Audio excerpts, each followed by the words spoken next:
Welcome back to Horn Takes. It's time for this week's edition of Around the Horn, where we talk about everything that happened over the weekend.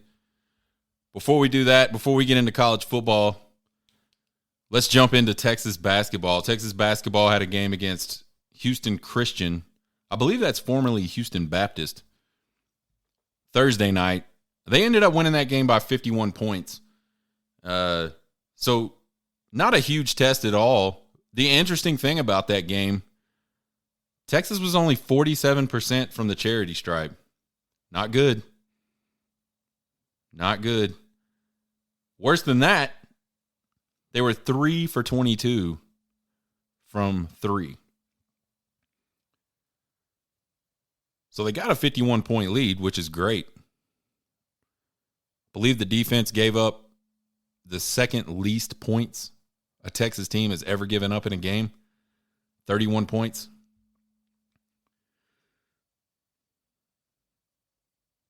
But they were really bad shooting the ball, really bad shooting free throws.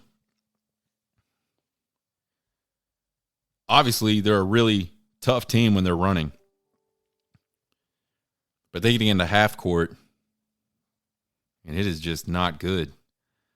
They're going to have to figure that out. I know it's a new group of guys. That's the deal.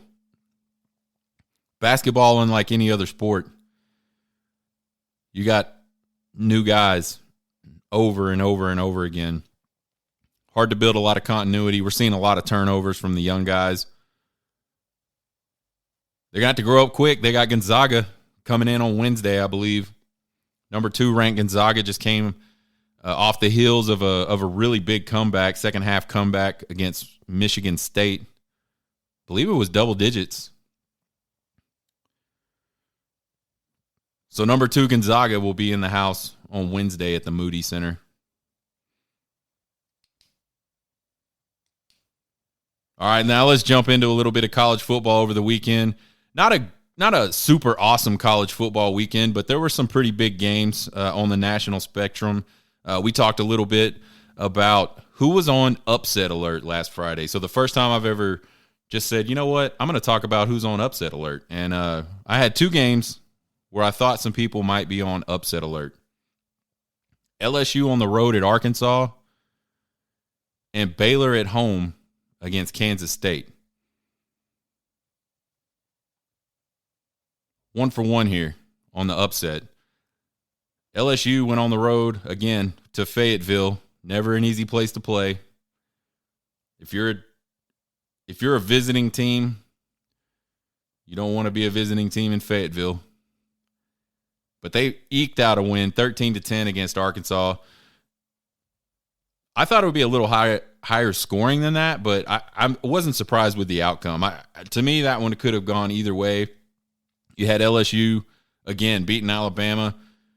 Everybody talking about how great they were. And then you got to turn around and go on the road. And as we've said multiple times, Fayetteville is not a fun place, not an easy place to play for a visiting team. So I was close on that one.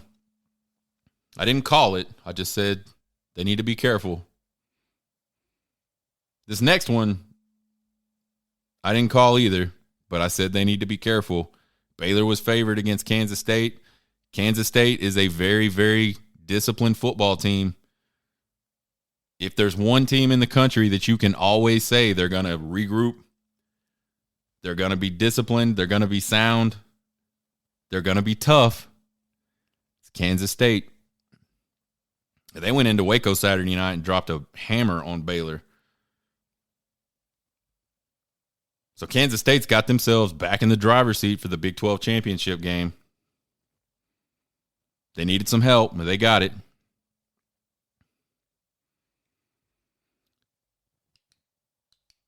One of the big games we talked about, and it's really kind of,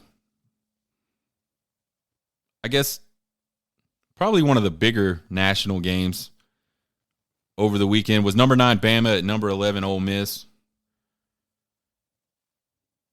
This game was interesting to me because for Alabama, it's on the road. Ole Miss, a really good running team. Lots of weapons on that Ole Miss team. Alabama has struggled mightily on the road. They're 3-1 in their big road games this year. But 3 of those games, they just did not look good.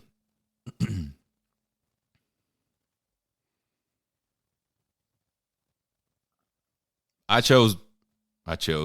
predicted Bama 31, Ole Miss 27. The final score was 30-24, Bama. So I was pretty close on that one. I didn't get a chance to watch all the game. I watched just a few minutes of it. At the time, Ole Miss had a lead, first half lead. I believe they went into halftime 17-14 in that game. Just some other notables across the country over the weekend. Oklahoma lost. Last second field goal by West Virginia. West Virginia has always been a tough place to go play. And Oklahoma's not a very good football team. I'm surprised about that, though. I figured Oklahoma would be able to pull that out. West Virginia is also not a very good team. So sitting with 2 games left in the season, Oklahoma is not bowl eligible yet. They need one more. So they need 1 out of their next 2 to become bowl eligible. One of those is against Oklahoma State. Bedlam. It's never a gimme. And then the other one, they got to go out to Texas Tech. Texas Tech's looking all right. Not great. Just all right.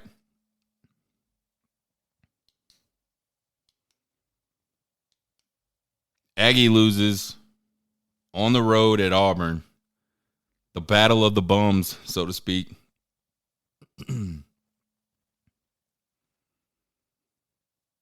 That seals the deal for A&M. There will be no bowl game for the Aggies this year. Not like they went and played in it anyway.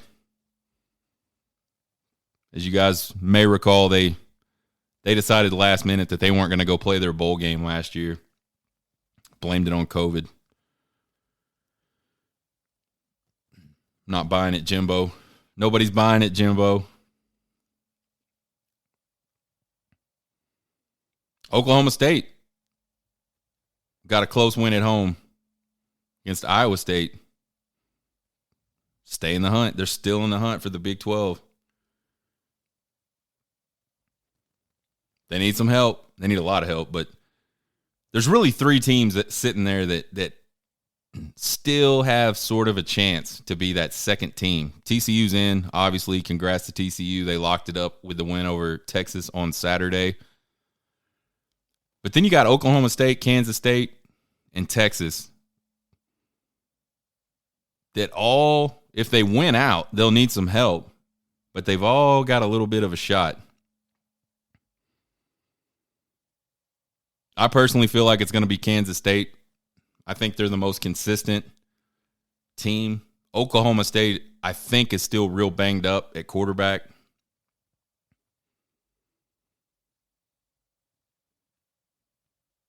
Texas, who the hell knows? Texas is as likely to go 0-2 in the next 2 games as they are to go 2-0 or anything in between.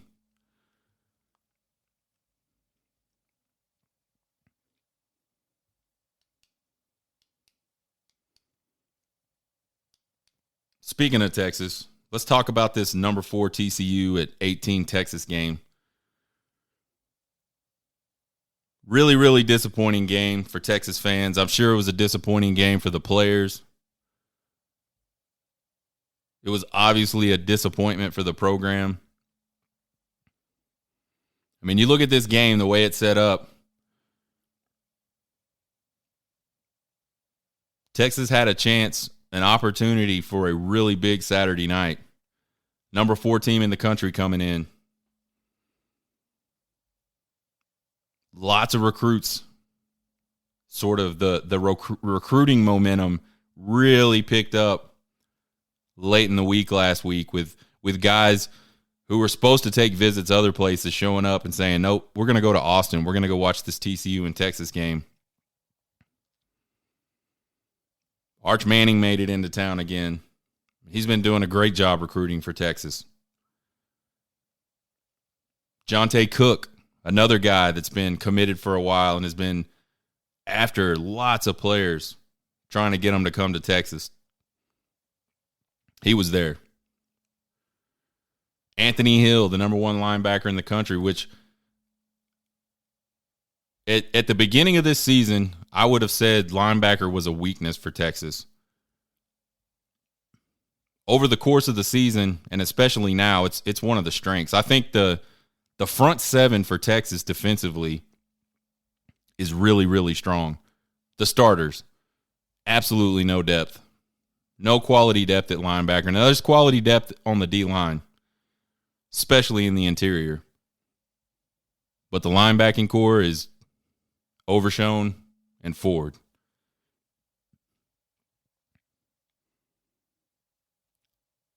So you got all these recruits. You got a chance to get a big signature win for Sark, a big signature win for the program that says, hey, we're taking the next step. We're finally starting to knock on that door, right? We're ready to compete in these types of games. It was a late November game that meant something. Chance to stay in the Big 12 championship race.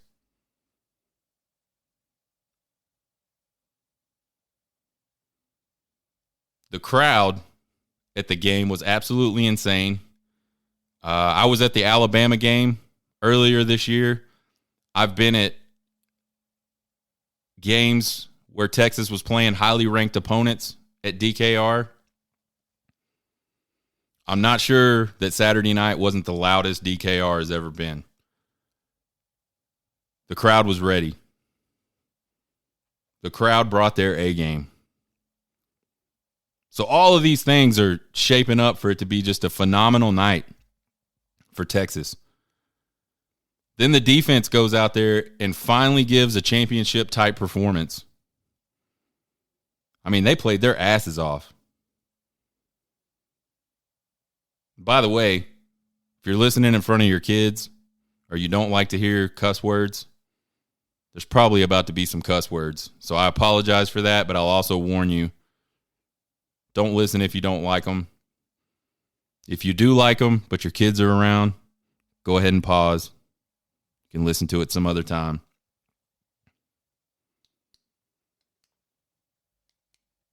We finally get this championship level performance out of the D,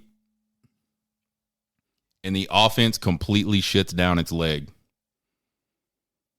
I mean, just absolute shit.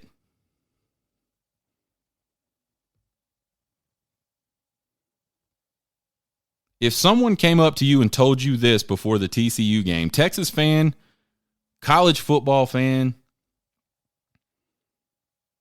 maybe even just someone that doesn't even pay that close attention to college football, but has some knowledge of the game. If you told those people that the Texas defense would hold TCU to 284 total yards, they'd hold TCU to less than 125 passing yards, they'd have 5 sacks in the game, they'd hold TCU to 17 points, and they would score a defensive touchdown, none of those people would say anything other than there's no way Texas loses this game. There's no way Texas doesn't win this game by 2 or 3 touchdowns. If all those things are true. If you tell someone before the game all these things are true about the defense. I thought Texas certainly had an opportunity or a chance to lose this game. I thought it would, if it happened, it would be like 42-38 or 41-37 or something like that. A shootout type game. Never in my wildest dreams did I feel like Texas's defense would perform the way they performed on Saturday night. So kudos to those guys. Coach K has been taking a beating all season. And rightfully so. But his guys were ready to win. They were ready to take the next step Saturday night. Sark's guys, not at all.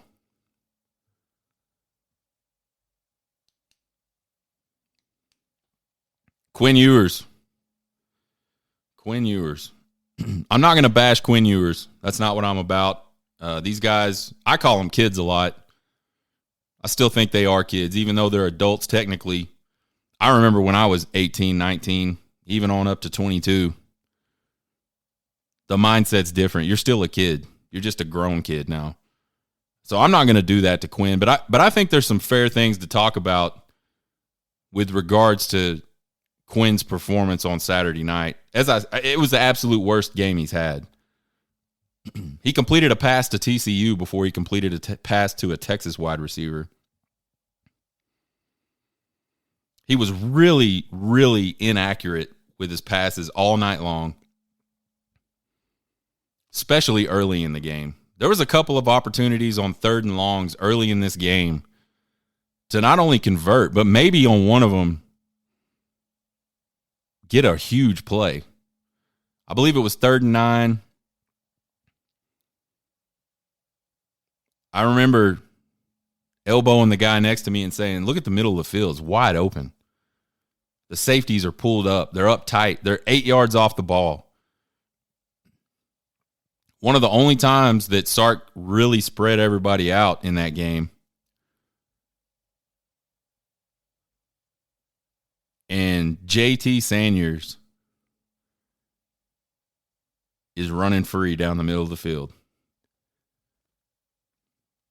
And Quinn hits him in the shin. Now, should have been a catch. No excuse for JT Sanders. He got his hands on it. He should have caught the ball. It would have been a first down. Who knows what happens then. But if Quinn hits him in the numbers, I think Sanders had a decent shot to score on that play. That's how wide open he was.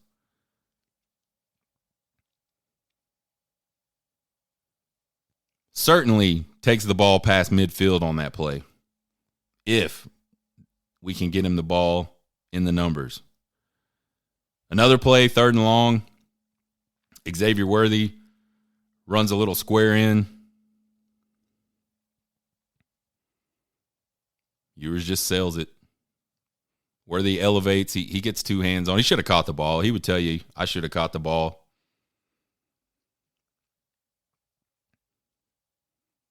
Instead, it goes through his hands. Get to punt the ball again. Quinn hits him in the numbers. It's an easy first down.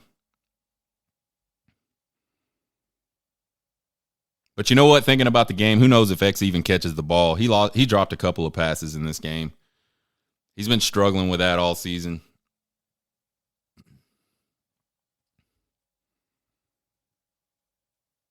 Ewers' body language was bad this whole game. Usually Ewers is, I said earlier in the year, he's like a psychopath. His mental state is always just completely level. Whether it's good or bad, you're not going to get a lot out of Quinn Ewers. And he's not going to let it affect him going forward. Saturday night, he just looked down. He just looked defeated. He I would look down on the field after a bad throw. He'd put his hands on his hips, hang his head. He just really struggled. Really struggled. I think this point in the season was just too big of a moment for Quinn Ewers. And let's not forget, Quinn Ewers is a freshman. He's a redshirt freshman. He's supposed to be a true freshman. Remember, he left high school a year early. He's putting way too much pressure on himself. I think the offensive staff is putting too much pressure on him.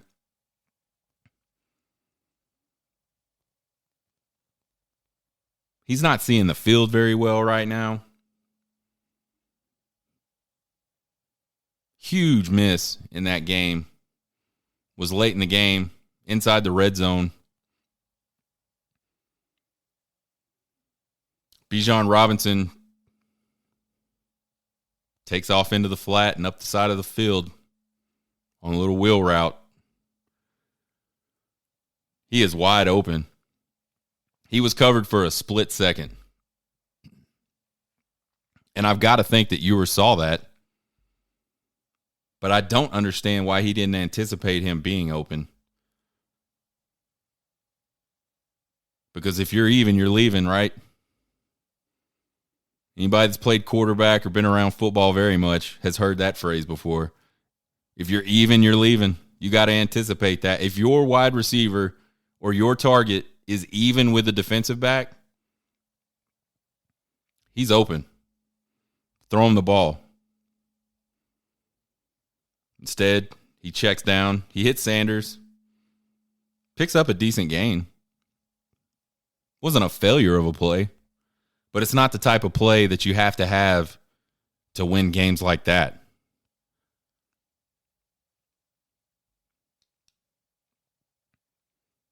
Quinn's last 3 games, he's 50 for 119. That's 42%. In case you didn't know, that is not good. He's got 4 touchdowns to 4 interceptions. In case you didn't know, that's not good. I just think that this staff is putting too much on his shoulders, or he may be putting too much on his shoulders. His deep balls have just been terrible. Just not even giving his guys a chance. That throw to Worthy that got intercepted was so short. And for a guy with arm strength like Ewers has, it's tough to be short.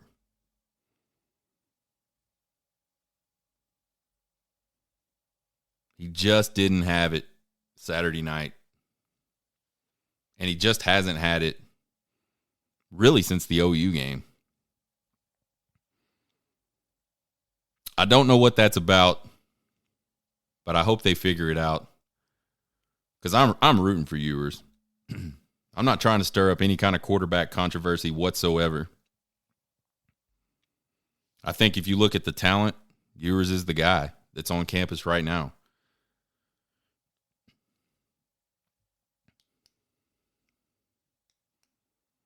Now, here's where I'm probably going to start throwing some people under the bus, and I don't care. Steve Sarkisian, you got to be better. You make millions of dollars, and you have one job. It's to win football games. You got brought to the University of Texas to do one thing, win football games, and win football games like the one we had Saturday night. That's it. Just go fucking win the game. Instead, the offense was completely AWOL.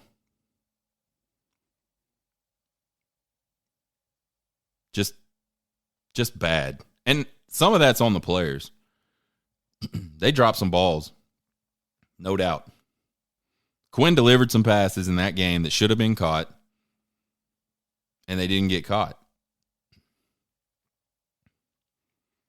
But here's where I will criticize. This is what I will blame Steve Sarkisian for. He's been giving up on the running game all season long. And I know the running game against TCU wasn't working out. We got a few big runs, but for the most part, it was heavy sledding in between the tackles. There wasn't a whole lot going on. On the flip side of that, TCU didn't have a whole lot going on either until they did.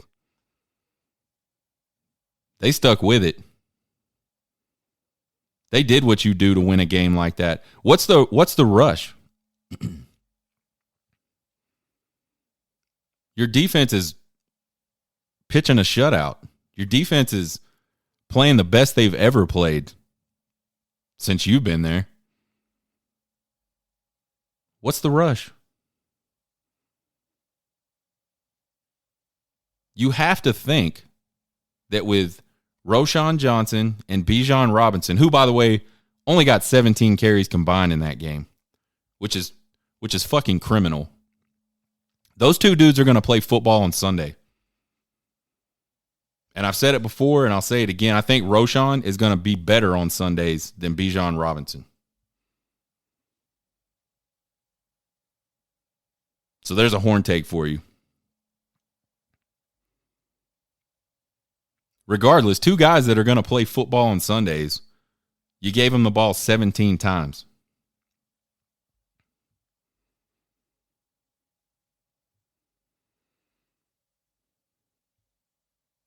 I think, Steve Sarkisian, I think you're too stubborn. I think you refuse to see what's actually happening during the game. Your whole game is like, let's get the running game going. At least this is what you say. We're going to run the football. And then we're going to throw it over the top. What I saw a lot Saturday night was trying to throw it over the top without establishing the run. And I get it, man. TCU had to have gone into that game and said to themselves, these running backs are not beating us. We need to do whatever we can do to keep these running backs from beating us. And a lot of people are saying, oh, they stacked the box, man. There's 8-9 guys in the box. Well, dude, you made it easy on them. You didn't even make them have to decide or disguise anything. You kept trotting out the two tight end look with one of them not even really being a tight end. He's an offensive lineman in a tight end number. You bunch up everybody within 10 yards of the ball, either direction. Of course there's going to be a shitload of defenders around the ball. Why not spread it out a little bit? Force them to make a decision and be creative to attack whatever decision they happen to make. You can't cover everything. But you didn't even make TCU have to make a decision. Whether we were throwing the ball or whether we were running the ball, 80% of the time we were all bunched up.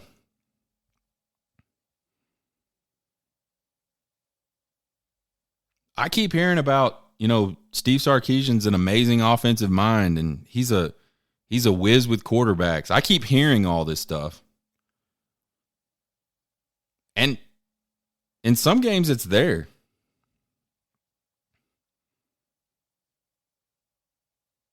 It was not there Saturday night.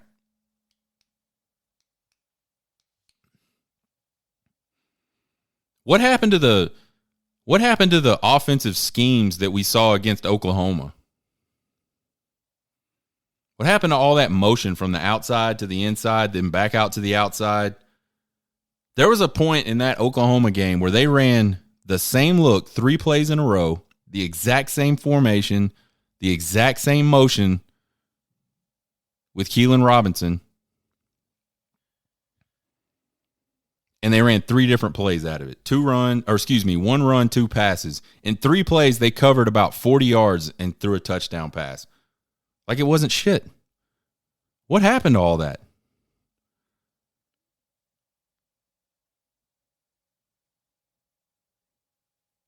I feel like the only thing that's consistent about Steve Sarkisian's offense or his game plan every week is that he's going to give up on the run when we don't bust. If Bijan Robinson doesn't have 100 yards in the first 2 quarters of that game against K-State, he would have abandoned the running game in that game. And we would have probably lost that one.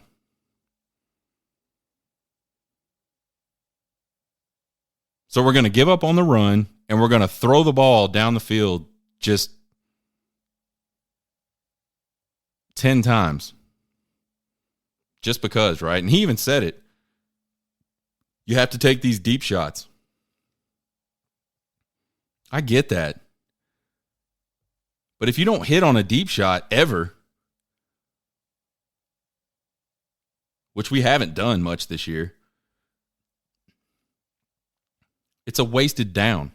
When you get 9 yards on first down running the ball, and the very next play is a 40-yard incompletion,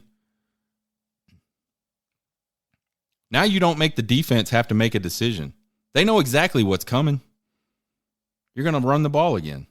How many times did TCU stop us on 3rd or 4th and short?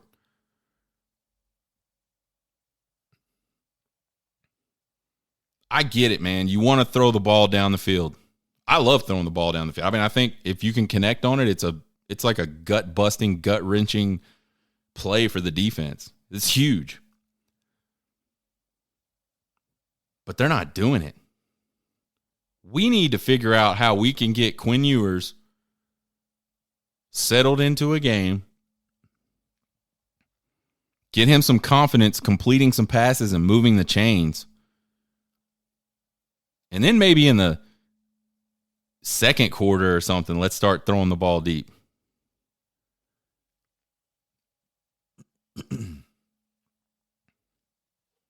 You're killing your offense's momentum. And Saturday night, they didn't have a whole lot of momentum to kill, but you killed it every single time. And I know, I get it, man. The players have to execute. But you're not at Alabama anymore. You don't have 5 stars backing up 5 stars. Right now, you don't have a junior and senior laden offensive line. I think the offensive line has improved a lot this year, and I think in 2 years it's going to be really good. It's going to be what you want it to be. It's going to be what you had in Alabama. But it's not right now. Stubborn.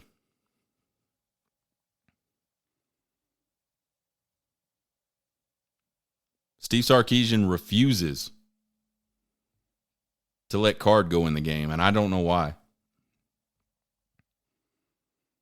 Ewers struggled against Oklahoma State. He struggled mightily against TCU. And he got asked about it after the TCU game, and his comment, pretty fucking ridiculous in my opinion. I didn't think it was fair to put Card in that situation. He's literally the fucking backup of a college football team. What situation do you feel like is fair to put him in? Is it not the backup's job to back up the QB1?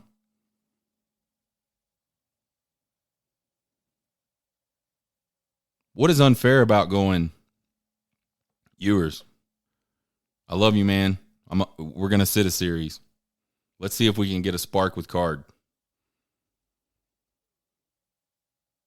And it's not like Card doesn't have good statistics. There's a big enough sample size today that says right now, Card is just as good. Let me back up. He's just as productive, if not more productive than Ewers has been. Card's got a better completion percentage. He's completing like 70% of his passes. A few years ago, Colt McCoy set a NCAA record by completing like 71% of his passes. Card's at 8.6 yards per completion, which is better than Quinn Ewers. Not by much, but it's better. The knock on Card has always been he can't get the ball down the field with any kind of accuracy. But I've got to tell you, and that's probably true from last year. Like, Card was bad on the deep balls. I didn't think you could be any worse on the deep ball than Card was last year. Ewers is absolutely worse than Card was last year at deep balls this year. It's got to be historically bad. Like, you might be able to, like, close your eyes and throw the ball down the field and connect more than Ewers has connected so far. And again, I'm not trying to knock on – it's the facts. QB rating, Card, much better than Ewers. Why not throw the change up, Sark? You don't have to quit on Ewers. I'm not suggesting that. I'm not saying today Steve Sarkisian should come out and say, Hudson's our guy going forward. I'm not saying that. But you got the players on campus, man. You should use what you have. I mean, again, your goal is to win the game. Your job is to win the game. It's not to it's not to coddle your starting quarterback. The only thing I can hope is that part of this stubbornness is Sarkisian playing the long game, and hopefully it pays off. Maybe in his mind, I got to stick with Ewers because I know he's uber talented. I think he's more talented. Obviously, his upside is probably better than Hudson Card's, and he doesn't want to damage that. He's trying to get him as much experience as he can. That's the only play I see right now. Anything else doesn't make sense.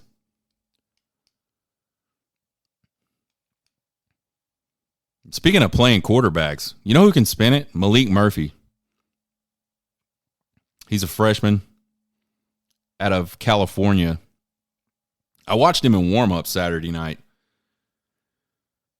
I don't feel like there's anything that Ewers can do with the ball that Malik Murphy can't do with the ball. And I'm not advocating that he get any playing time. He came in the fall. He was hurt. He hasn't been here long enough. There's no doubt about that. And then he got hurt during the season at some point.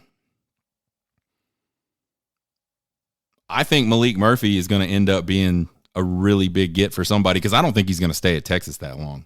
That's just my opinion. I don't have any inside information. If I'm Malik Murphy and you got Arch Manning coming, you've got Quinn Ewers that's going to play at least another year, more than likely.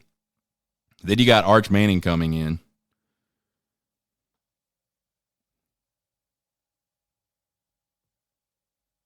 There's a good chance you don't ever play if you stay at Texas. And I think that kid's got some skills. I always liked him. I always liked his film from high school. The kid can throw. So I think somebody is going to get a really good transfer portal guy in Malik Murphy at some point. I hope he stays. I hope he gets some play. I mean, I want to see him play. Talk about a big, imposing kid. Malik Murphy. I think he's like 6'5", 240 pounds. He's athletic. And he's got a strong, strong arm. If Quinn Ewers' arm is much stronger, I'd be surprised.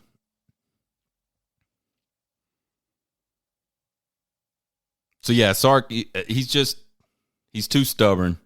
He's going to do what he wants to do. And, again, maybe it's all long game. He's the head coach. He's the one that's got to deal with either the good things that come out of all of these decisions or all the consequences of these decisions. And I'm sure he's doing what he thinks is right. I'm just a fan. But it sure seems like he's just pig-headed. And he's either going to turn this thing around his way or he's going to go down in flames his way. And I feel like it's just unnecessary.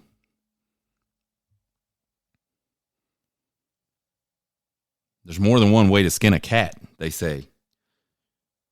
There's more than one way to win a football game. That punt block call I didn't like. I know they weren't blocking him. I know if he blocks it and we score a touchdown, I'm not saying the same thing I'm saying right now. I just felt like you got some momentum. You finally got some points on the board. The defense did it again. They went and stopped them. Got you the ball back. You're going to get it in pretty decent field position. It reminded me a lot of the 2001 Big 12 championship game when Colorado was just beating our ass.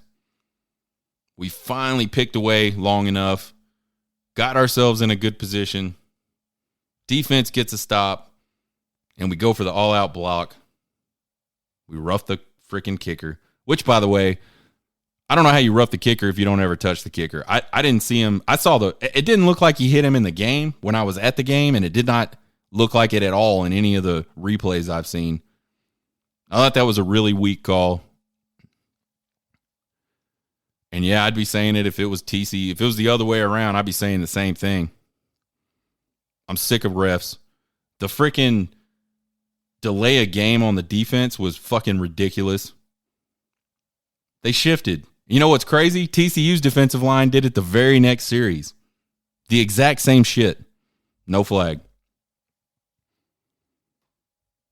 These officials are bad. Texas's offense was bad. Congratulations to TCU. Y'all locked it up. I mean, I don't have any ill will to those guys. They played a good game, and they had two big offensive plays.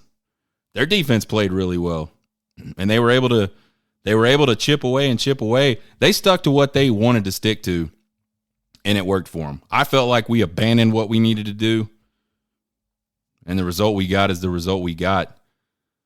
So Texas has 2 games left. They can go out and they got 2 choices. They can go out and win these 2 games, put good performances on the field, try to get into a better bowl game, or they can pack up the tent and do what they would have done last year. I hope the team responds and gets a big road win up in Kansas. They owe Kansas. And then I hope they do it again at home against Baylor.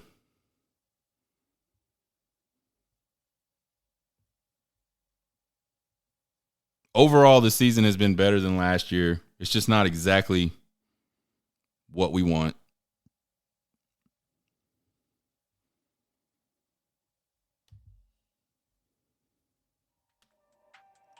You guys subscribe to the podcast. Tell your friends about the podcast. Rate the podcast. You can find me on TikTok at Horn Takes Podcast. You can email me at horntakespodcast@gmail.com. Shoot me some questions. I like to answer questions. Hook 'em.